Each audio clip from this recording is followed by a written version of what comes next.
Hello and welcome to our virtual Discovery Park walk through Rainbow Ridge. My name is Kara. My name is Daniel. I'm Jill. Let's go! The area around Rainbow Ridge Park has been inhabited for centuries by the Washoe and Paiute tribes. The tribes used the canyon near the park to reach the south-facing hillsides of Peavine Mountain, which was popular for hunting deer. Later, the route was also used by miners to move pack animals up to Poville in the Peavine Mining District. More recently, in the 1970s, urban legend has it that 4 murdered bodies were unearthed in the then-remote canyon.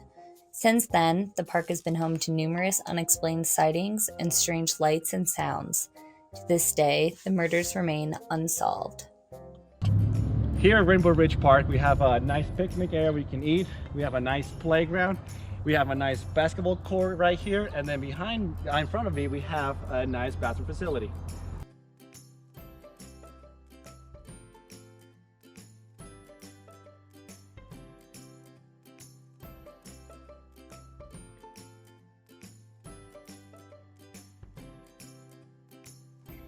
Here's a Palmer's Penstemon starting to bloom. This forb has large leaves near the ground and stems that can grow up to 5 feet tall. This one has pink flowers, but other Palmer's Penstemons have very pale pink or lavender flowers. The fragrant flowers are likely to attract pollinators such as honeybees. So this is a Damselfly. You can tell it's a Damselfly larvae because if you look at the back side, it has 3 little oar-like appendages at the end, and that's how you can tell it's a Damselfly larvae. They will grow up to be Damselflies, which kind of look like dragonflies because they're in the same family. So yeah, 2 Damselflies, we got 2 scuds, 2 snails, and then 1 baby scud right there. And actually this looks like it's about to go into metamorphosis because the backside looks like the wings are starting to develop. So this guy might actually start molting and transforming into an adult Damselfly very, very soon.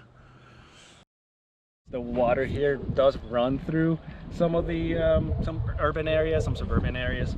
So the water does have some pollution in it, but since this is a nice little wetland here, it's filtering out all that nasty stuff from the streets and other impervious surfaces, and these guys can actually tolerate all of that.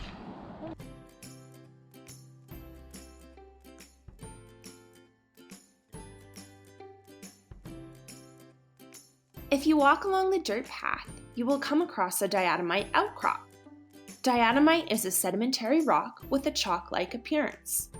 It consists of fossilized remains of diatoms. Diatoms are single-celled algae and are usually found in waterways such as lakes, streams, and oceans. Diatom blooms usually occur several times a year. The larger blooms can produce billions of individual diatoms. When the diatoms die, their skeletons settle to the bottom of the water body. Over thousands of years, a thick layer of diatomite is produced. Fun fact! Diatomite is porous and has a low density. Because of this, it will float on water until it becomes saturated. Thanks for joining us on this week's dip walk. Make sure to tune in to next week's video.